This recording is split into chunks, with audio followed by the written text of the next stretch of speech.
요한복음 17장 20절에서 23절까지의 말씀 함께 봉독하시겠습니다. 내가 비옵는 것은 이 사람들만 위함이 아니요 또 저희 말을 인하여 나를 믿는 사람들도 위함이니 아버지께서 내 안에 내가 아버지 안에 있는 것 같이 저희도 다 하나가 되어 우리 안에 있게 하사 세상으로 아버지께서 나를 보내신 것을 믿게 하옵소서. 내게 주신 영광을 내가 저희에게 주었사오니 이는 우리가 하나가 된 것 같이 저희도 하나가 되게 하려 함이니이다. 곧 내가 저희 안에 아버지께서 내 안에 계셔 저희로 온전함을 이루어 하나가 되게 하려 함은 아버지께서 나를 보내신 것과 또 나를 사랑하심 같이 저희도 사랑하신 것을 세상으로 알게 하려 함이로소이다.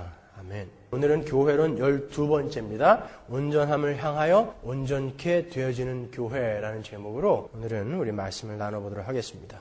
예수 그리스도께서 잡히시던 날 밤에 주님은 하나님께 땀이 피가 되도록 그렇게 기도를 하셨습니다. 우리는 그 기도를 예수 그리스도의 대제사장적 기도다 이렇게 부르죠. 그 기도는 전부 예수님의 제자들과 또 그 제자들의 말을 듣고 앞으로 예수를 믿게 될 사람들, 바로 교회를 위한 기도였어요. 한마디로 우리 교회를 하나님의 자녀로 완성시키기 위해서 예수님께서 하나님께 부탁드리고 간 그런 내용이 적혀 있어요. 주님은 일부러 그 기도를 큰 소리로 하셨어요. 그래서 거기에 있던 제자들이 다 알아들었고 그 제자들이 그 기도의 내용을 기록할 수 있게 하셨습니다. 예수님은 의도적으로 그 기도를 기록으로 남겨서 앞으로 오게 될 교회들에게 꼭 전하고 싶으신 메시지가 있으셨던 거예요. 결국은 우리가 알아들어야 할 그러한 내용인 것입니다. 그 기도의 내용은 마지막에 가보면 하나님과 예수 그리스도가 하나이신 것처럼 하나님의 백성들이 예수 그리스도와 하나님과 함께 하나가 되게 해달라는 그런 결론으로 모아집니다.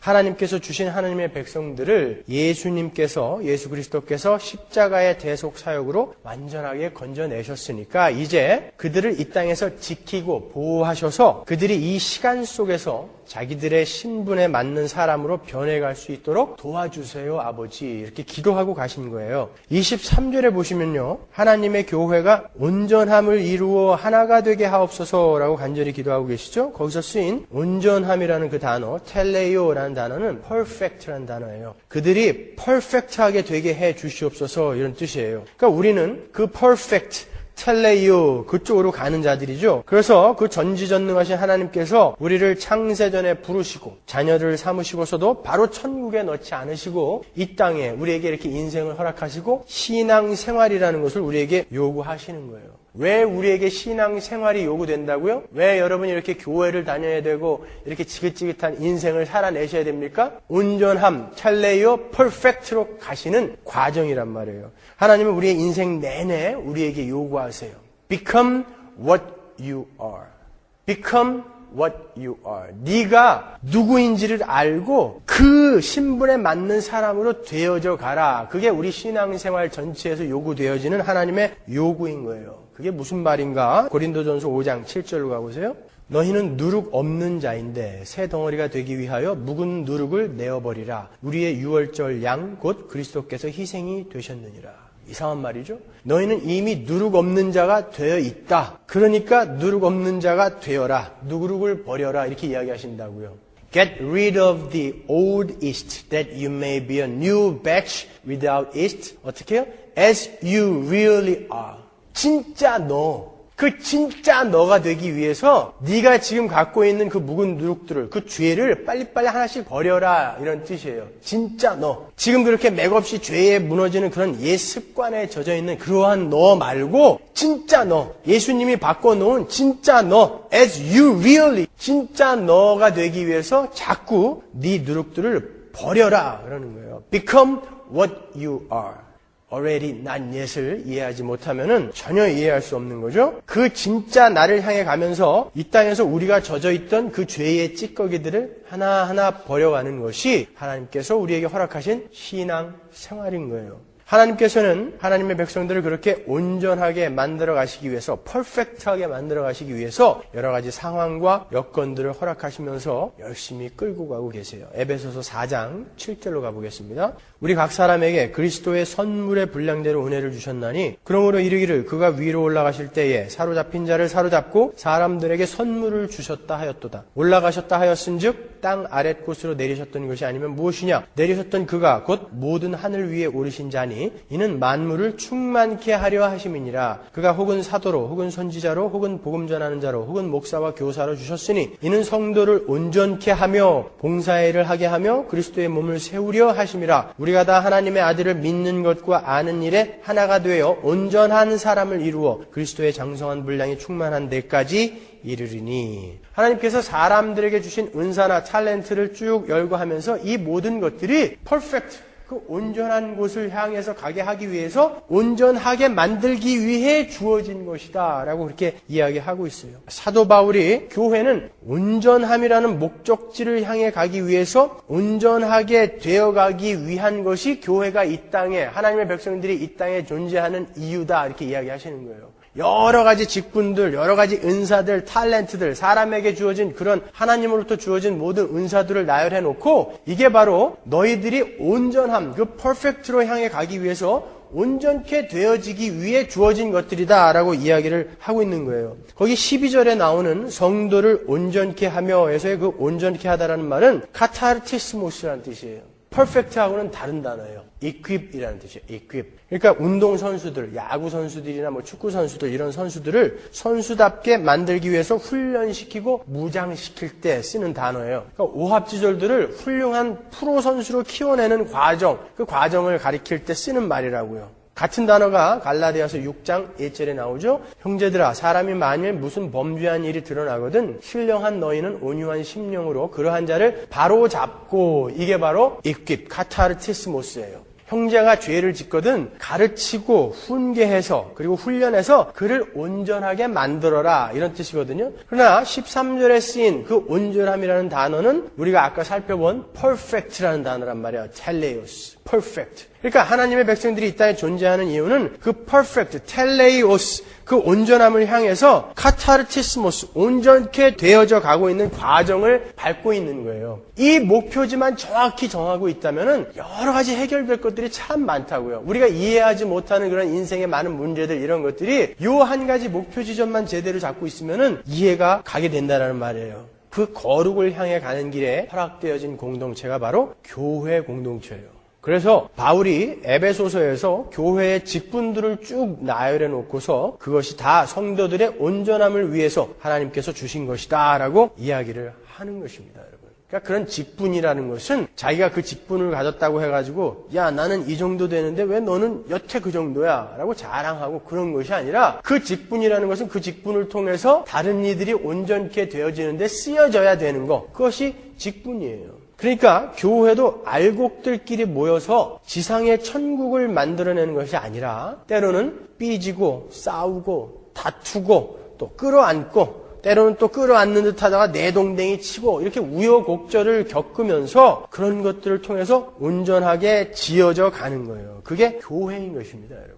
그래서 교회는 훈련소 같은 곳이에요. 제가 군대 입대했을 때 논산훈련소에서 훈련을 받았는데 보통 훈련소에 들어가면요 모든 사람들이 진짜 형제처럼 친해져요. 전우애라는 게 발휘가 된다고요, 거기서는. 왜냐하면 기대치 않았던 고생들을 함께 하고 있기 때문에 서로 필요한 게 있으면 자기 것 내 것 구별 없이 다 나눠주고, 그리고 누가 혼자 혼나고 있으면 같이 가서 같이 기합을 받기도 하고 그런단 말이에요. 사회생활할 때는 도저히 있을 수 없는 그런 일들을 훈련소 안에서는 한단 말이에요. 근데 그 중에도 꼭 아주 이기적인 애들이 있어요. 그래서 낮에 PX에 가가지고 몰래 초코파이 이런 거 사다가 관물대에 넣어놓고 밤에 혼자 먹는 애들이 있어요. 그거 금방 알죠? 우리가 몰라요? 그런 애들은요, 쉬는 시간에 공 차거나 그럴 때 저희가 안 껴주죠. 얄미워서. 밥맛이잖아요. 같이 밥 먹을 때도 혼자 먹게 놔둬요. 딱 일주일만 되면요, 걔가 관물대를 딱 열죠. 다 먹어. 같이 먹자. 사람이 고쳐지는 거예요. 그냥 어렸을 때부터 책상에다 금 고놓고 우리 엄마가 소세지 반찬은 나만 먹으라고 그랬어. 너는 네 김치나 먹어. 금 넘어오지 마. 이런 애들이 훈련소에 들어와서 그 공동체 생활하면서 일주일 만에 부모도 못 고친 버릇을 고치게 되는 거예요. 교회는 그러한 역할을 하는 거예요. 그러니까 여기에 아무 문제 없이 그냥 평안하고 행복할 것이라고 생각하지 마세요. 그게 바른 교회의 상이 아니에요, 여러분. 교회는 그렇게 여러 종류의 하나님의 백성들이 성숙한 사람, 성숙하지 못한 사람, 때로는 알고 가라지들도 있어요. 다 모여서 버려야 할 것들을 버리고 또 익혀야 할 것들을 익히면서 하나님의 백성답게 온전함을 향해서 지어져 가는 것, 그것이 바로 교회인 거예요. Become what you are. 우리가 진짜 나를 향해서 가기 위해서 교회가 그 역할을 해주는 거예요. 뭐 거룩한 사람들끼리 모여서 늘 서로 용서하고 늘 사랑하고 늘 말씀 묵상하고 그러면 천국에 가셔야지. 왜 여기 계세요? 거기는 천국이죠. 그렇게 되지 않아요, 교회는요. 여러분, 신자에게 주어지는 모든 것들, 모든 상황들, 모든 여건들은 신자가 온전하게 되는 것을 목적으로 주어지는 거예요. 그래서 신자에게 주어지는 모든 것이 참으로 소중한 것이다 라고 이야기하는 것입니다. 그런 면에서 위트니슬리라든지 우찌무라 간조라든지 그의 제자들, 김교신이나 다석유용 이런 분들은 교회에 대해서 잘 모르는 분들이죠. 무교회주의를 주장했단 말이에요. 그런 분들은요. 교회는 필요 없다. 혼자 신앙생활하면 된다. 되지 않아요. 못해요. 우리는요. 그래서 서로 시금석이 되어주고 거울이 되어주라고 지상의 교회를 허락하신 거예요. 그러니까 여러분은 계속 모이셔야 돼요. 그리고 계속 싸우세요. 계속 다투세요. 그래서 자기를 보시고 상대방의 또 거울이 되어주시고 그러면서 하나님의 온전한 자, 퍼펙트 그쪽으로 가게 되는 거예요, 여러분. 교회 공동체는 이렇게 신자의 온전함을 위해 그들에게 주어진 신자의 신앙생활에 꼭 필요한 거라는 것이죠. 그런데 그 교회가 교회의 존재 목적을 잘못 이해하고 있고 목표 지점을 잘못 잡게 되면 교회는 이 땅에서 쓸데없는 일 열심히 하다가 그냥 망하는 거예요. 열심히 건물 짓고 열심히 말도 안 되는 선교하고 열심히 말도 안 되는 구제사업만 하다가 결국 그렇게 망해버리는 거예요. 그런 거는 불교에서도 하고 이슬람 교도들도 하고 통일 교도들도 열심히 하는 거예요. 우리 교회는 1차적으로 그걸 하는 것은 아니라는 것이죠, 여러분. 1차적으로 교회는 우리가 이 안에서 하나님의 백성으로 거룩하게 지어져 가는 거예요. 이렇게 신자들은 이 땅에서 신앙생활을 통해서 교회의 공동체를 통해서 그들에게 주어지는 여러 가지 환경과 여건들을 통해서 온전함을 향해 퍼펙트한 그곳을 향해 한 발 한 발 가게 되어 있는 자들입니다. 그런 면에서 그리스도인들에게 허락되는 가정도 역시 마찬가지죠. 그 온전함을 훈련하고 연습하는 데 있어서 가장 작고 그렇지만 아주 효과적이고 효율적인 공동체가 바로 가정이에요. 가정도 역시 그리스도인의 온전함을 위해 존재하는 것입니다. 그 중에서도 우리는 부부관계를 통해서 하나님께서 요구하시는 온전함을 잘 훈련해야 되는 거예요. 하나님께서 남자와 여자를 만드실 때 하나님의 형상으로 남자와 여자를 만드셨어요. 하나님의 형상으로 아담만 만드신 게 아니라 하나님의 형상으로 남자와 여자를 창조하셨다 그래요. 그래서 남자는 여자 없이 완전할 수 없고 여자는 남자 없이 완전할 수가 없어요. 남자와 여자는 서로 상호 보완적으로 지어져 있어요. 외모만 봐도 틀리잖아요. 각자가 홀로 존재할 때는 절대 온전하지 못하게 지어진 게 바로 남자, 여자예요. 그래서 여자와 남자는 서로 자기 안에 없는 것, 자기가 가지지 않는 부분에 대해서 동경하고 그리워하고 호기심을 갖게 되는 거예요. 이성 간에 끌리는 게 절대 잘못된 게 아닙니다, 여러분. 만약 우리가 청년부가 모이는데 여자만 따로 모이고 남자만 따로 모여라 그러면은 얼마 못 가서 그거 망해요. 같이 있어야 와요. 근데 그게 나쁜 게 아니라니까요. 하나님이 그렇게 만들어 놓으셨어요. 왜 동양 철학에 음양의 조화라는 게 있는 줄 아세요? 하나님이 세상을 그렇게 만들어 놓으셨기 때문에 그래요. 남자와 여자는 우열의 관계도 아니고 상하의 관계도 아니고 주종의 관계도 아니에요. 남자는 여자가 갖지 못한 것을 보완해주고 여자는 남자가 갖지 못한 것을 보완해주도록 하나님께서 동등하게 지으신 거예요. 그들은 동등하게 세상을 다스리고 정복하도록 명령을 받았어요. 창세기 1장 27절로 가보십시오. 하나님이 자기 형상 곧 하나님의 형상대로 사람을 창조하시되 남자와 여자를 창조하시고 하나님이 그들에게 복을 주시며 누구에게요? 아담에게? 그들에게요. 남자와 여자에게. 그들에게 이르시되 생육하고 번성하여 땅에 충만하라 땅을 정복하라. 누구더러? 남자더러요? 남자와 여자에게 동시에 준 명령이란 말이에요. 바다의 고기와 공중의 새와 땅에 움직이는 모든 생물을 다스리라. 누가? 남자와 여자가. 이렇게 남자와 여자는 동등한 위치에서 서로 다른 모양을 하고 있지만 그 서로 다른 것으로 하나를 추구하면서 하나님의 온전하심을 배우도록 지어진 거예요. 그러나 타락한 인간들은 하나님과 단절이 되었죠. 그래서 그들은 하나님의 보호를 받고 존재하게 지어진 그들은 자기들의 힘으로 자신을 보호해야 했기 때문에 이제 힘을 추구하기 시작했죠. 나를 보호해 줄 존재가 이제 없어져 버렸으니까요. 당연히 힘을 추구하는 인간들은 외형적으로 볼 때에 힘이 없고 연약한 여자들을 약자로 취급하기 시작했다고요. 그리고 힘이 강한 남자들을 그 위에 군림하는 강자의 위치에 올려놓게 된 거예요. 그러니까 이것들은 다 죄의 결과라고요. 그래서 유사이래로 늘 남자들은 여자들 위에 군림해 왔어요. 언제부터요? 타락한 이후부터. 눈에 보이는 이 물리적인 힘이 진짜 힘이라고 그렇게 착각하면서 살게 되었을 때부터 남자들은 여자의 위에 올라가서 군림하기 시작했단 말이에요. 오죽하면 유대인 남자들은요, 매일 기도할 때마다 하나님, 내가 여자로 태어나지 않은 것과 노예로 태어나지 않은 것과 이방인으로 태어나지 않은 것을 감사드립니다 라고 기도를 했단 말이에요. 지금도 그렇게 기도하고 있어요, 유대인들은요. 그 정도로 여자가 멸시를 당했단 말이죠. 제가 어렸을 때만 해도 할머니가 할아버지랑 같은 상에서 식사를 못했어요. 심지어 며느리들은 한술 더 떠서 부뚜막에서 맨날 누룽지만 먹었어요. 크게 웃으시는 우리 이미리 집사님은 뭔가 경험이 있으신 것 같죠? 게다가 성경에 있는 남자는 여자의 머리다. 그런 말 있죠, 성경에. 그리고 여자는 교회에서 잠잠하라. 이런 구절들이 있죠. 그런 것이 잘못 곡해되어지면서 진짜 남자는 여자를 다스리는 위치에 있고 여자는 항상 깨갱거리면서 남자에게 복종해야 되는 것으로 착각을 하게 만들었단 말이죠. 어떤 교회에서는요, 예배가 끝나고 점심 식사를 하잖아요. 그럼 남자 성도들이 다 먹고 난 다음에 여자가 먹는데요. 실제로 LA에 있어요. 그런 교회들이요. 그래도 아무 말 못해요, 사람들이. 잘못 가르쳐 놔가지고요. 여러분, 고린도서에 나오는 남자는 여자의 머리다라는 그 말의 그 머리라는 단어, 그 말은 보스라는 뜻이 아니에요. 거기에 쓰인 케팔레라는 단어는요, source라는 뜻이에요. The source of life. 생명의 근원이라는 뜻이라고요. 창세기에 보면 여자가 남자의 갈비뼈로 만들어지죠? 그 이야기 하는 거예요. 예수 그리스도가 남자의 머리고 남자는 여자의 머리라 라는 그런 뜻은 창조의 실행자이신 예수에 의해서 남자가 지어졌고 또 그 남자의 갈비뼈로부터 여자가 나왔다라는 어떤 질서의 측면을 강조하는 구절이지 남자는 보수고 여자는 쫄병이다. 그 이야기 하는 거 아니란 말이에요. 그리고 고린도전서 14장에 나오는 여자는 교회에서 잠잠하라 라는 구절은 당시 고린도 교회에 있었던 여인들의 행태에 대한 다분히 지역적인 예의를 가지고 역시 교회의 질서를 강조하는 그런 구절이에요. 당시 남자들에게 억압받고 핍박받고 언제든지 남편들에게 죽임을 당할 수 있었고 당시에는 아내가 남편에게 잘못을 하면요 정당한 이유가 있으면 남편이 사사로이 여자를 죽일 수 있었어요. 그리고 아주 사소한 이유를 갖고 여자는 언제든지 이혼을 당할 수 있었단 말이에요. 당시에 밥을 태워도 이혼당할 수 있었고 옆집 여자보다 못생기면 이혼을 당할 수 있었어요. 그러한 상황에서 복음이 들어왔단 말이에요.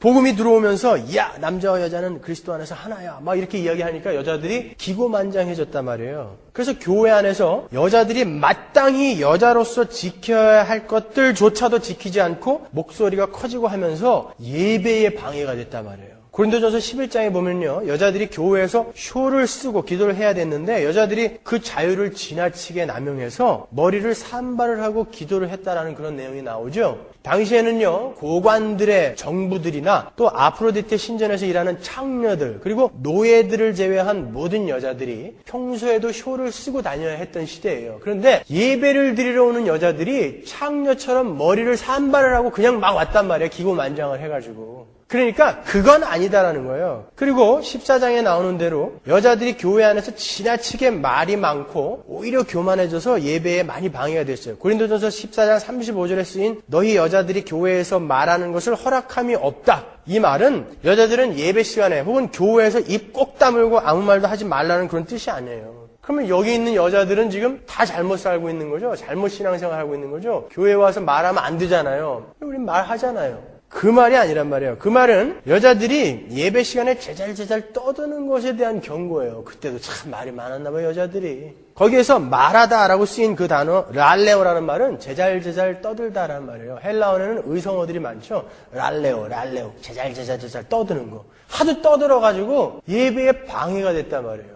그러니까 떠들지 좀 말아라 이런 뜻이에요. 떠들지 좀 말아라. 그리고 말 많은 여자들이 마치 자기들만 복음을 아는 것처럼 그렇게 교회에서 목소리가 높아졌단 말이에요. 그래서 사도 바울이 14장 36절에서 하나님의 말씀이 너희에게로부터 난 것이냐? 또는 너희에게만 임한 것이냐? 이렇게 이야기하는 거예요. 왜 하나님의 말씀이 너희에게만 임한 것처럼 그렇게 까부냐? 왜 이렇게 떠들어? 좀 조용히 해. 너희는 질서와 예의도 없냐? 이런 뜻이라고요. 그런 거지 여자는 교회에서 늘 잠잠해라. 밥도 남자 먹은 다음에 먹어라. 이런 얘기가 아니란 말이에요. 만일 바울이 남녀 차별의 차원에서 그런 이야기를 했다면 이런 구절은 뭐예요? 갈라디아서 3장 28절. 너희는 유대인이나 헬라인이나 종이나 자주자나 남자나 여자 없이 다 그리스도 예수 안에서 하나이니라. Male nor female, for you are all one in Christ Jesus. 고린도전서 11장 11절로 가보세요. 그러나 주 안에는 남자 없이 여자만 있지 않고 여자 없이 남자만 있지 아니하니라. 여자가 남자에게서 난 것 같이 남자도 여자로 말미암아 났으나 모든 것이 하나님에게서 났느니라. 그리스도 예수 안에서 무슨 남자와 여자의 구별이 있느냐? Male nor female. 성경에 나오는 그런 구절들은요, 단지 여자들이 지나친 방종으로 절제를 하지 못하고 지나치게 교만해져서 교회의 예배에 혼란과 무질서가 야기되고 있으니까 좀 캄다운하고 자중해라 라는 의도에서 지역적인 예의를 가지고 충고하는 말들인 거예요. 절대 남녀 차별의 이야기가 아닌 것입니다. 남자와 여자는 서로 다른 장점을 가지고 그 장점으로 서로를 보완해서 온전함, perfect 하나님의 형상을 나타내기 위해 구별되어서 존재하는 거예요. 어찌되었든 여자들은 그러저러한 이유로 남자들과 이렇게 차별을 받아오다가 2차 세계대전이 끝나고 20세기가 지나면서 미국이 세계 초강대국으로 자리매김을 하게 되면서 차츰차츰 여권 신장 운동이 일어나기 시작한 거예요. 얼마 안 돼요. 여자들이 목소리를 높인 것이. 산업이 발달하고 고용이 증대가 되면서 여자들이 직장을 가지기 시작했어요. 그리고 경제력이 생기기 시작했습니다. 그때까지는 남자가 벌어다 주는 것에만 의존하던 여자들이 이제 스스로 경제력을 갖게 됨으로 해서 남자에 대한 의존의식이 점차 없어지고 남자들을 우습게 생각하기 시작했다고요. 그리고 여자 혼자 하기에는 벅찼던 그런 가정일들, 하루 종일 해도 모자랐던 그 가정일들이 좋은 기계들이 나오면서 세탁기, 밥솥, 청소기, 세제 이런 좋은 문명의 이기들이 나오면서 여자들이 시간을 벌게 되었어요. 그래서 그때부터 페미니즘이라든지 여권 신장 같은 구호들이 나오게 된 거예요. 근데 그게 이제 그 도를 넘어서 매맞는 남편들이 이제 등장하고 직장의 여상사가 남자 부하 직원을 성추행하는 그런 시대가 되어버렸어요. 이제 점점 남녀의 구별이 없어지고 있어요. 유니섹스 모드라고 해서 남자가 여자 옷을 입고 여자가 남자 옷을 입는 것이 무슨 대단한 인권 해방인 것처럼 생각하는 시대가 되어버렸다는 것이죠. 심지어 최근에 한국 기독교 여성신학자협회에서는 주기도문에 나오는 하늘에 계신 우리 아버지여에서의 그 아버지를 어머니로 바꾸자. 이렇게 공식적으로 신학계의 입장을 표명하기도 했어요. 왜 하나님이 아버지냐? 어머니도 된다. 누가 뭐래요? 근데 예수님이 아버지라고 불러서 그냥 아버지라고 부르는 거예요. 왜 어머니라고 부르세요? 부르고 싶으면. 그런 therefore, not essential, 중요하지 않은 것 같고 그냥 싸우는 거예요. 왜? 여자인 내가 너희 남자들보다 약하지 않다는 것을 어떻게 해서든지 막 입증하고 싶은 거죠. 그동안 여자들이 얼마나 남자들에게 억압당하고 착취당하고 했으면 그럴까 하는 그런 치근한 마음도 없지 않지만 그런 시도들도 역시 성경이 말하는 남녀의 동등함과는 아주 거리가 먼 것입니다.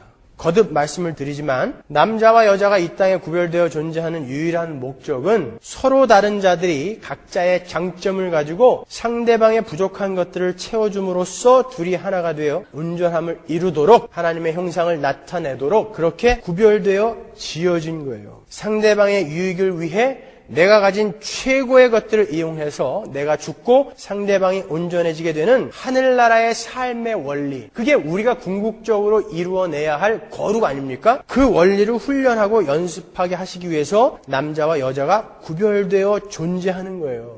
여러분, 하나님 나라의 완성이라는 것이 다양한 군상들이 예수 그리스도를 머리로 해서 에나케 팔라예요. 하나로 통일되는 것을 말하는 것처럼 남자와 여자는 그 다름이 어떻게 어떤 원리로 하나가 되는지를 훌륭하게 연습할 수 있는 그런 아주 다른 차이를 가지고 있는 존재이기 때문에 그 하나됨의 통일을 훌륭하게 연습할 수 있도록 다르게 지어진 거예요. 그게 아니라면 뭐하러 구태여 남자와 여자를 따로 짓겠어요. 달팽이처럼 암수 한 몸으로 지어놓으면 그냥 그 한 몸 안에서 다 해결되고 좋잖아요. 근데 왜 따로따로 이렇게 다르게 지어 놓으셨겠냔 말이에요. 유일한 이유는 딱 한 가지예요. 서로 다른 자들이 통일이 되어서 온전한 거룩한 자로 지어져 가는 거예요. 인간의 구원은 단순히 죄에서 해방된 것을 구원이라고 하지 않아요. 죄에서 해방돼서 하나님의 형상으로 회복되는 것까지를 구원이라고 그러잖아요, 우리가. 하나님의 형상으로 지어진 남자와 여자가 타락함으로 말미암아 잃어버린 남자의 남자다움과 여자의 여자다움이 회복이 되어서 온전한 하나님의 형상이 회복되는 것이 바로 구원이에요. 그러니까 남자가 여자 옷 입고 여자가 남자 옷 입고 여자가 남자를 부리는 위치에 서고 남자에게 명령하고 하는 것이 그런 것이 바람직한 성경이 말하는 남녀 평등이 아니라 남자는 더욱 남자다워지고 여자는 더욱 여자다워지는 것이 하나님이 원하시는 성도의 바른 삶인 거예요. 남자가 더욱 남자다워지고 여자가 더욱 여자다워진다라는 것이 남자는 밖에 나가서 열심히 일을 하고 그래서 돈을 벌고 여자는 집안에서 열심히 밥하고 설거지하고 빨래나 하라는 그런 게 아니에요. 남자가 남자답게 되고 여자가 여자답게 된다는 것은 그렇게 먹고 사는 문제에 있어서 역할 분담을 이야기하는 게 아니에요. 그것은 문화적인 차이 속에서도 금방 알 수 있지 않습니까? 여러분 중국에서는요 남자들이 밥해요. 남자들이 반찬하고요. 미국에서도 그렇죠. 여자만 밥하지 않아요. 여자만 설거지하지 않잖아요. 그럼 남자가 요리를 잘하면 남자가 요리한다고요. 여자가 요리를 해놨는데 이게 자기 입으로 된장찌개라고 말하기 전에는 절대 아무도 된장찌개인지 알 수 없는 그런 것들을 만들어내는 여자가 있을 때 근데 남자는 요리를 하면 그냥 너무나 맛있게 잘한다. 그러면 남자가 하는 거죠. 그게 남자답고 여자다운 것을 정의하지 않는 거예요. 남자가 남자다워지고 여자가 여자다워진다는 것은 이런 거예요. 우리가 범죄함으로 타락을 하고 그러고 난 다음에 우리 인간들은 아주 이기적인 존재로 변해버렸어요. 왜냐하면 자기 힘으로 이제 자기를 보호해야 되기 때문에 인간은 이기적이 되어버린다고. 모든 죄는 다 이제 이기적이에요. 그러한 이기심을 이타심으로 남을 이롭게 하는 것으로 나를 죽여서 남을 살리는 그러한 이타심으로 바꾸어가는 게 구원의 여정이요. 그게 구원 아닙니까 여러분? 상실되었던 그러한 하늘나라의 삶의 원리를 회복해가는 게 구원 아니에요? 그러니까 남자가 남자다워지고 여자가 여자다워진다라는 것은 남자는 하나님이 심어주신 남자의 장점인 그 힘과 너그러움과 포용력과 인자함으로 여자를 잘 섬겨서 그 여자가 더욱 하나님의 형상으로 온전하게 지어져 갈 수 있도록 돕는 것이 남자다워지는 거예요. 근육이나 키우고 무력이나 쓰고 하는 것이 남자다워지는 게 절대 아니라는 것입니다, 여러분. 그건 남자다운 거 아니에요. 그건 쪼다들이라고 그러는 거예요, 그거는요. 자기가 남자답지 않기 때문에 그런 것으로라도 남자다움을 증명해 보려고 하는 거예요, 그거는요. 그건 진짜 힘이 아니에요. 남자의 남자다움은 그가 얼마나 너그러우며 그가 얼마나 인자하며 그가 얼마나 포용력이 있느냐로 가늠이 되는 것이죠. 여자도 마찬가지예요. 여자가 여자다워지는 것은 성형수술해서 이뻐지고 좋은 옷 사입고 좋은 화장품 쓰고 명품 백이나 들고 다니고 그런 게 여자다운 게 아니에요. 여자가 진짜 여자다워지는 것은 여자가 가진 장점인 아름다움과 따뜻함과 섬세함과 부드러움 하나님이 심어준 거잖아요. 여자들에게. 그런 것들을 최대한 발휘해서 상대방을 섬겨서 그 상대방이 하나님의 온전한 형상으로 지어져 갈 수 있게 도와주는 것을 여자다운 여자라고 하는 거예요. 그게 진짜 힘인 거예요, 여러분. 여자가 남자 옷 입고 다니고 야 남자도 담배 피고 술 먹는데 우리라고 못하냐? 그런 오기로 술이나 담배나 하고 험악한 말이나 하고 제가 군대 갔다 오니까 그때부터 학교 캠퍼스에서 여자애들이 담배를 피기 시작하더라고요. 그래서 제가 니네들 담배 맛이 뭔지 알기나 하고 피는 거냐? 그랬더니 모르는데 근데 왜 피워? 그랬더니 우리 과 친구들이 그래요. 야 남자들도 피는데 여자라고 못할 거 뭐 있어? 그러더라고요. 그래서 제가 속으로 그랬죠. 병신. 그럼 병신이죠. 고작 그 이유 때문에 담배를 펴요? 그렇게 해가지고 어떻게 해서든지 여자의 우월성을 증명해 보려고 하는 거. 그건 성경에서 말하는 동등함이 아니란 말이에요. 그거는요. 여자는 여자의 본연의 역할에 충실해져야 하는 것이죠. 여러분 신명기 22장 5절 보세요. 여자는 남자의 의복을 입지 말 것이요 남자는 여자의 의복을 입지 말 것이라. 이같이 하는 자는 내 하나님 여호와께 가증한 자니라. 이게 하나님이 주신 율법이에요. 이 말은 단순히 의복에 관한 규례는 아니에요. 여자는 여자답게 남자는 남자답게 서로에게 맡겨진 역할을 충실하게 해내서 하나님이 요구하시는 수준으로 자라가라라는 것이 하나님의 목적이라는 거예요. 그래서 지금도 여러분 근본주의 교회에서는 여자들이 절대 바지 못 입어요. 일상생활 속에서도 바지 못 입게 해요. 그거는요, 여자는 계속 여자답고 남자는 계속 남자다웁시다 라는 것을 강조하는 거예요. 그러니까 자꾸 여자가 남자 흉내 내려고 하지 마시고 남자가 여자 흉내 내려고 그러지 마세요. 남자들이 왜 귀걸이 하고 다닙니까, 여러분? 남자들이 귀걸이를 한 거는요, 고대 시대 때 주인들이 노예들을 부릴 때 얘는 내 거다 이거 증명하려고 귀 뚫은 거, 그 예밖에 없어요. 그걸 누구에게 보이겠다고 지금 귀걸이를 달고 다니는 거예요? 여자가 왜 워카를 신고 다녀요? 왜 군복 바지를 입고 다니고 겁을 줘요? 왜? 왜 험한 말을 합니까? 일부러 남자들처럼. 바보 같은 짓이에요, 그거. 어떻게 해서든지 자기를 증명해서 난 남자보다 강한 여자야 이런 것을 증명해 보고 싶어서 그런 거예요? 아니, 편안하면 입고 다녀도 괜찮아요. 근데 마음가짐이 어디로부터 출발이 되었냐 말이에요. 여러분, 이 땅에 태어나는 수많은 사람들이 다 역할이 달라요. 어떤 사람은 가난하게, 어떤 사람은 부자로, 어떤 사람은 마르게, 어떤 사람은 뚱뚱하게, 어떤 사람은 이쁘게, 어떤 사람은 못생기게. 그러나 그거는 다 연출자이신 하나님이 맡기신 역할이잖아요. 우리 그리스도인들은 그런 것들을 다 감수하기로 한 자들 아닙니까? 나는 지금 엑스트라지만 언젠가 예수를 믿고 주인공으로 캐스팅이 될 거야 라는 것을 바로 Health and Wealth Gospel, 번영의 신학, 저주받을 신학이라고 하는 거 아니에요. 우리는 예수를 믿고 우리의 신분을 변화시키기 위해서 믿는 게 아니라 나에게 주어진 역할 속에서 나는 하나님의 백성으로 잘 지어져 가겠습니다 라는 게 예수를 믿는 자들 아닙니까? 그런데 가장 기본적인 남자와 여자의 역할에도 충실히 해내지 못하면서 자기에게 맡겨진 역할을 충실히 해낼 수가 있겠어요? 그거는 언어 도단이지. 그렇지 않아요. 절대 그렇게 될 수가 없는 거예요. 그러니까 여러분은 계속해서 여자다워지시고 남자들은 계속해서 남자다워지셔야 되는 거예요. 이렇게 남자와 여자는, 특히 부부는 서로 다른 두 존재가 서로의 장점으로 상대방을 섬겨서 하나님의 형상을 회복해가는 목적으로 구별되어 존재하는 거예요. 그렇게 남자와 여자가 왜 구별되어 존재하며 어떻게 살아야 하는지에 대한 정의가 명확하지 않은 사람들이 이제 자기와 다른 이성을 만나게 되면 생각하는 게 뭐겠어요? 섹스밖에 없는 거예요. 그때는. 여러분, 이성인 상대방이 왜 나와 구별되어 존재하는지에 대한 정의가 내려져 있지 않은 사람들은 자기와 다른 이성의 사람을 만나게 되면 항상 그러한 성적인 욕구밖에 느끼지 못해요. 왜요? 죄인들의 욕심이라는 것은 그 상대방이 가지고 있는 다른 것으로 자기의 만족이나 자기의 행복, 자기의 쾌락의 도구로 쓰고 싶은 것밖에는 아무 생각이 없기 때문에 그러는 거예요. 그래서 타락한 죄인들은 아담 이래로 모두 간음이라는 죄에 노출되어 있는 거예요. 창세 이래로 이 땅에 존재한 모든 무리의 사회법에 간음이 다 들어가 있는 거 아세요? 함무라비 법전, 고조선의 법, 한국의 법, 미국의 법, 아프리카의 법, 모든 법에 간음은 다 들어가 있어요. 간음은 인류 공통의 관심사이며 인류의 보편적인 죄인 거예요. 아이가 태어나고 사춘기가 되면 성호르몬이라는 것이 분비가 되죠. 그때 비로소 성욕이라는 게 생기는 거예요. 그런데 아직 이 성호르몬 분비가 채 일어나지도 않은 초등학교 1학년, 2학년 아이들이 포르노에 중독이 되는 그런 것이 사회 문제로 떠오르는 것을 보면 성적인 범죄나 성도착은 단순히 성욕에 의한 것이 아님을 우리가 금방 알 수 있다고요. 지난번에 신문에 보니까 8살짜리 아이가 이 포르노에 중독이 돼가지고 엄마한테 들켰어요. 그래서 엄마한테 직사게 혼나고 난 다음에 아이가 그러더래요. 엄마 이상해. 아무리 안 보려고 해도 컴퓨터만 키면 보게 돼. 그러더라는 거예요. 8살짜리가 성욕이 있어서 그렇겠어요, 여러분? 그거는 죄의 뿌리에서 나오는 거예요. 죄인들의 욕심은 나의 상대방이 갖고 있는 것을 이용해서 내가 쾌락을 누리고 내가 만족을 삼고 나의 행복에 이용하려고 하는 게 욕심이거든요. 그렇기 때문에 왜 인간이 구별되어 이 땅에 존재하는지가 명확히 정의 내려지지 않은 자들은 그냥 그 상대방을 이용해서 내가 행복하고 싶고 내가 만족하고 싶고 내가 기쁘고만 싶은 거예요. 그래서 만나면 그 짓들만 하는 거예요.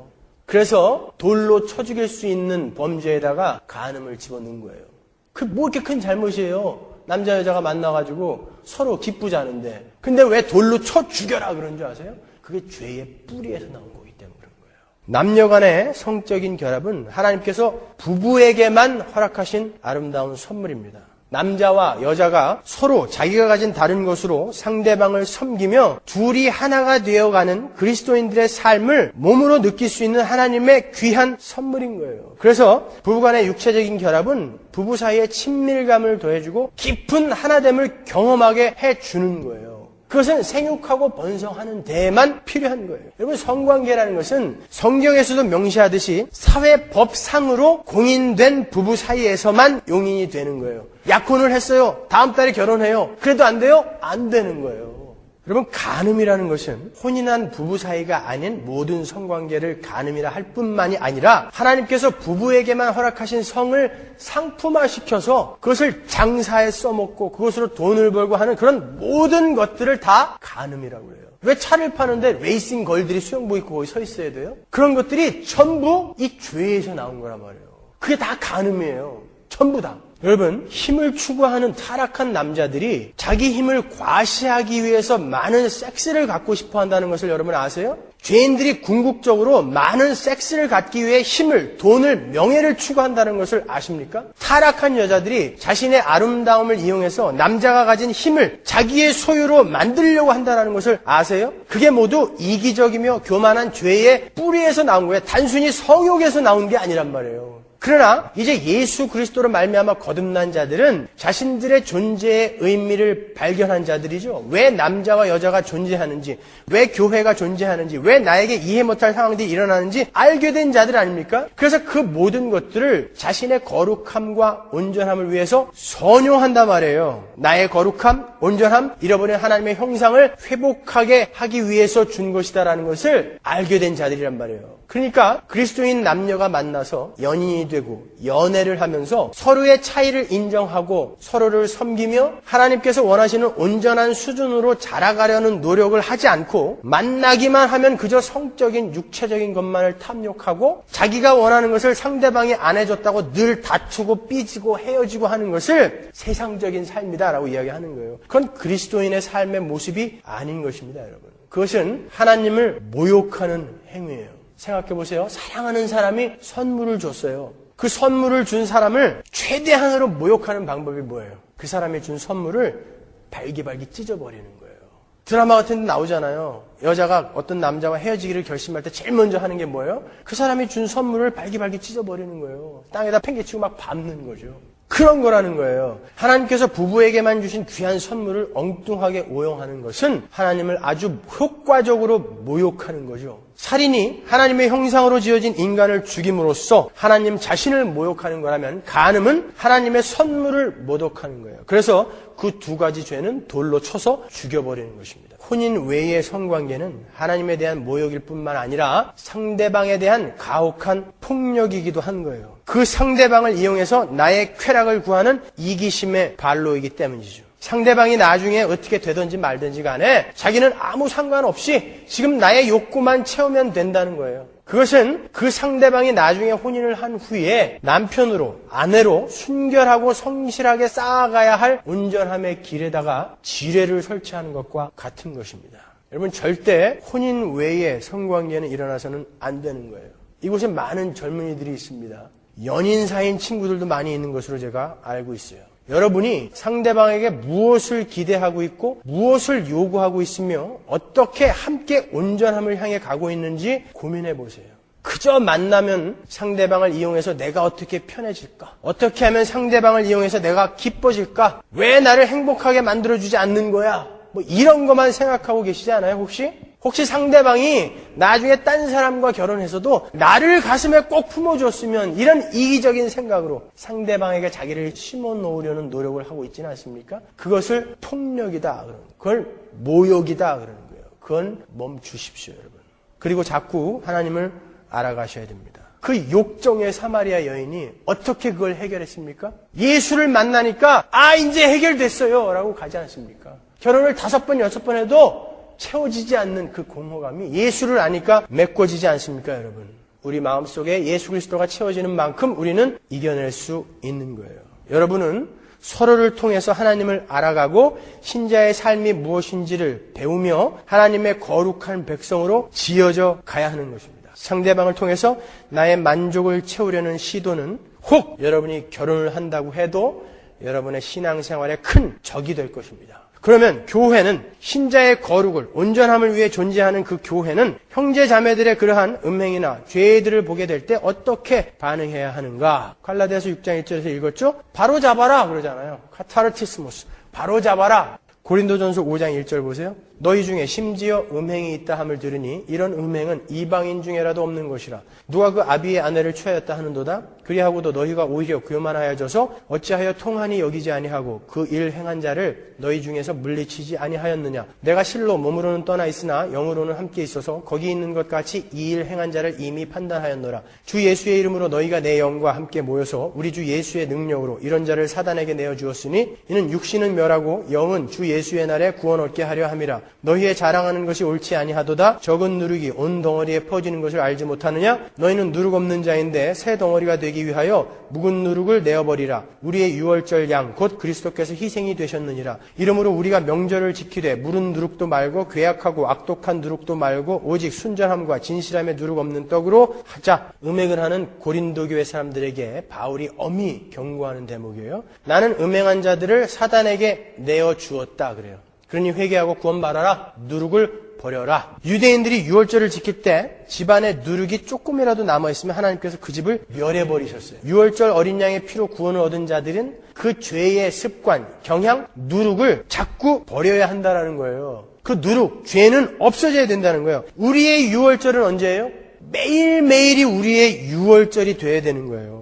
이제 예수 그리스도의 십자가로 말미암아 구원을 얻은 교회는 매일매일을 그 구원의 감격으로 살아가야 하는, 매일매일을 유월절로 지켜야 하는 자들이에요. 그래서 우리는 매일매일 누룩을 버려야 돼요. 유대인들이 유월절에 누룩을 집안에서 싹 버려야 했던 것처럼 하나님은 교회에게 말씀하시는 거예요. 이제 너희는, 구원받은 너희는 매일매일 유월절을 지키면서 그 누룩을 매일매일 버려라. 그럼 우리는 본능적으로 더러운 것들, 불필요한 것들은 밖으로 내보내게 되어 있어요. 그죠? 뱃속에 똥이 가득 차 있는데, 아이고, 이 귀한 거.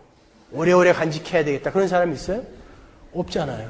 죽어있는 자들은 그냥 더러운 세상 원리에 젖어 있다가 사망으로 가게 되지만, 살아있는 자들은 더러운 것들이 오면 자꾸 이제 피하게 되는 거예요. 열심히 노력하게 된다니까요. 살아있는 돼지는 먹을 것을 주면 열심히 먹어요.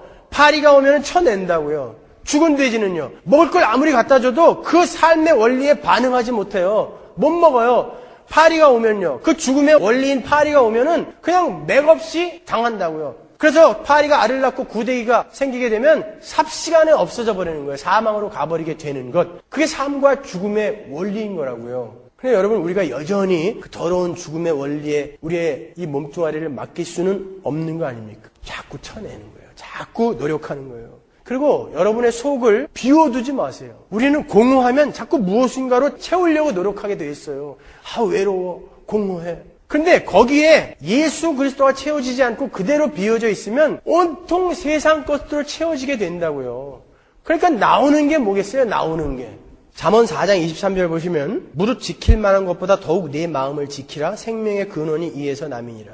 여러분, 마음은 생각과 행위의 컨트롤 타워인 거예요. 그러니까 온통 불륜 이야기, 온통 잡스러운 이야기, 이런 비디오 같은 걸 보지 마시란 말이에요. 그런 TV 같은 거 보지 마세요. 그런 거 보니까 자꾸 밖으로 나와요. 폭력 영화 자주 보는 사람은 그거 자꾸 밖으로 나옵니다. 중고등학교 애들이 살인을 저지르고 기자들이 가서 인터뷰를 하면은 친구라는 영화 보고 그 영화를 300번 본 놈이 있대요. 그대로 죽였대잖아요. 그래서 자기 안에 들어가는 대로 나오는 거예요. 그래서 그런 거 보지 말라는 거예요. 자꾸 자기 안을 예수로 채우려는 거예요. 그래서 저는 요즘 인터넷도 잘 안 들어가요. 들어가서 봐봐야 맨 그런 얘기야, 맨 그런 얘기. 아니, 점점 더 심해져요. 그러니까 아예 안 보는 거예요. 어떤 사람은 그래도 목사니까 교인들이 이런 거 봐도 되나 안 봐도 되나 한번 내가 먼저 보겠다. 그렇게 해가지고 온전히 남아있는 사람을 제가 못 봤어요. 들어가는 대로 나오는 거예요. 들어가는 대로 나오는 거예요. 더러운 것들은 여러분 피하십시오. 아예 그 자리에 가지 마세요. 그래서 네 눈이 너를 실족하게 하면 눈 빼버려라. 네 다리가 너를 실족하게 하면 잘라버려라. 아예 가지 말라는 거예요. 그런 상황을 만들어내지 말라는 거예요, 여러분. 여러분, 죄는 계속해서 죄를 낳습니다. 어떤 날 여러분이 그런 경험 해보셨을 거예요. 하나 딱 실패하고 나면 계속해서 연이어 넘어지는 거 경험하셨을 거예요. 그것처럼 죄는 계속해서 우리를 끌고 들어가요. 새 차 샀을 때 조금이라도 기스 나면 맨날 닦죠. 그게 여러 번 기스가 나면요, 에라 모르겠다 그냥 놔두게 되는 거예요. 그것처럼 아예 그 어두운 삶을 피해야 되는 것입니다, 여러분. 그래서 교회에서는 성도들의 그러한 죄를 발견하게 되면 교회 앞에 드러내놓고 회개하게 하고 고치게 하고 바로잡는 행위를 하는 거예요. 그게 바로 치리입니다. 만일에 우리 교회 안에서도 그리스도인으로서 바람직하지 못한 누룩들이 발견될 때에는 반드시 교회에서 치리를 하도록 하겠습니다. 올바른 교회의 표지가 뭐예요? 올바른 말씀 선포, 올바른 성례, 올바른 권징, 치리예요. 징계가 있어야 되는 거예요. 근데 이게 없어졌죠, 이제. 왜 없어졌어요? 손님 떨어질까 봐요. 어딜 이 금 같은 머리 하나가 다 돈인데 그 사람들을 어딜 내쫓아요? 그러니까 잘못을 해도 다 그럴 수 있어요. 이렇게 가는 거예요. 그러니까 교회가 이 꼴이 된 거죠. 성도들을 자기의 세를 과시하는 어떤 세력으로 간주하고 있는 사람들은 절대 교인들에게 싫은 소리 못해요. 그러나 진짜 교회의 목적이 뭔지 알고 교회는 하나님의 백성들이 하나님의 백성답게 지어져 가는 것이다라는 목적의식이 정확히 있는 사람들은 반드시 야단을 치고 징계를 하죠. 왜요? 바로 잡아야 되니까. 바울이 음행한 자들을 사단에게 내어주었다라는 것은 여러분 그들을 교회라는 공동체에서 잠시 내쫓았다라는 거예요. 하나님의 백성을 어떻게 사단에게 내줘요? 여러분이 구원을 받고 난 다음에 하나님의 통치 아래로 들어오죠. 거기가 하나님 나라예요. 근데 그 교회라는 공동체 안에서 잠깐 내쫓으면 거기는 어디예요? 세상이에요. 사단에게 내어주었다라고 하는 거예요. 그러니까 치리를 어떻게 했냐면요. 이 공동체 안에서 잠시 쫓아냈어요. 공중기도를 못하게 해요. 직분을 영원히 박탈해버려요. 너는 한 달간 교회 나오지 말아라. 요새 그러면 어떻게 해요? 아이고 좋다. 한 달 동안 그냥 합법적으로 놀아도 되겠네. 야, 교회가 여기 하나냐? 잘 먹고 잘 살아라. 그럴까봐 못하는 거예요. 징계를. 그러나 올바른 교회는 반드시 그 징계가 있어야 되는 거예요. 그러나 그 징계는 사랑에서 나오는 거예요. 제가 우리 아이들이 잘못하면은 저는 아이들이 어리지만 엎어놓고 야구바따로 때려요. 그렇게 가르쳐도 애들 셋이서 싸워요. 다투고 욕심부리고 거짓말하고. 그럼 제가 애들이 어리지만 쫙 엎어놓고 군대에서 줄바따 치듯이 야구바따로 때린다고요. 그럼 애들이 혼비백산 거의 기절해. 그런데 한 30분 있다가 또 와요 아빠한테. 세세거려 또 와서. 그래서 너 아빠가 무섭지 않아? 아빠가 밉지 않아? 그러면 아빠는 날 사랑하는 걸 내가 알아요. 그거예요. 제가 아무리 호되게 때려도 우리 아들들은 제가 자기들을 사랑하는 걸 알아요. 그러니까 자기들이 잘못한 것을 고치고 그리고 아버지께 온다고요. 다시. 아버지 나 고칠게요. 잘못했어요. 그런다고요. 아버지와 관계없는 자들은 때리면 야, 교회가 여기 하나밖에 없냐? 나가면 두 집 걸러 한 집이 교회인데 네가 나를 징계를 해. 그러면 거기로 가세요. 괜찮아요. 여러분 전쟁 중에 전투기 조종사들에게 내려지는 가장 혹독한 벌이 뭔지 아세요? 전투에 참여 못하게 하는 거예요. 내무반에서 바둑두게 하는 거예요. 그냥. 그게 무슨 벌이에요. 나가면 죽을 수도 있는데. 근데 명예를 존중하는 파일럿들에게는 그게 가장 큰 벌이라는 거예요. 너는 전투에 참여 못한다. 우리 그리스도인들에게도 그러한 자존감이 있어야 되는 거예요. 진짜 교회들은요. 교회가 뭔지 아는 사람들은 그렇게 너 한 달 동안 우리 교제권 밖으로 나가라고 이야기하면 못 견뎌요. 그래서 자기의 죄를 회개하고 돌아온단 말이에요. 그걸 치일이라고 한단 말이에요. 만일 여러분이 함께 신앙생활하는 아직 믿음이 연약한 교회 지체들에게 악영향을 미치는 행위를 했을 때 여러분은 쫓겨날 각오를 하십시오. 그래야 우리는 바르게 갈 수 있어요. 야, 우리 목사가 진짜 드디어 교회를 말아먹을 작정을 했구나. 점점 교인들을 줄여갈 작정을 했구나. 괜찮습니다, 여러분. 그렇게 해서 이 지상의 교회는 망하고 하나님의 교회가 교회다워진다면 그건 성공인 거예요. 만약에 여러분이 도박을 했다거나 마약을 했다거나 공공연하게 술을 마셔서 다른 사람들에게 그게 악영향이 되었다면 여러분은 반드시 징계를 당하게 될 것입니다. 하려면 몰래 하세요. 들키지 말고. 여러분 앞으로 더욱더 힘써 여러분의 삶에 남아있는 누룩을 쳐서 없애십시오. 그리고 이제 말뿐인 그런 어린 유아기적 신앙에서 좀 벗어나셔요. 그래서 그 온전함을 향해서 오늘도 내일도 한 발 한 발 움직여 보자고요. 교회 안에서 올바른 권징, 징계가 없으면, 치리가 없으면 그 교회는 진짜 살아있는 교회가 아닌 것입니다. 그러니까 그런 것이 없을 수 있도록 각자가 노력하자는 거예요. 각자가 각자의 자리에서. 아시겠죠? 기도하겠습니다.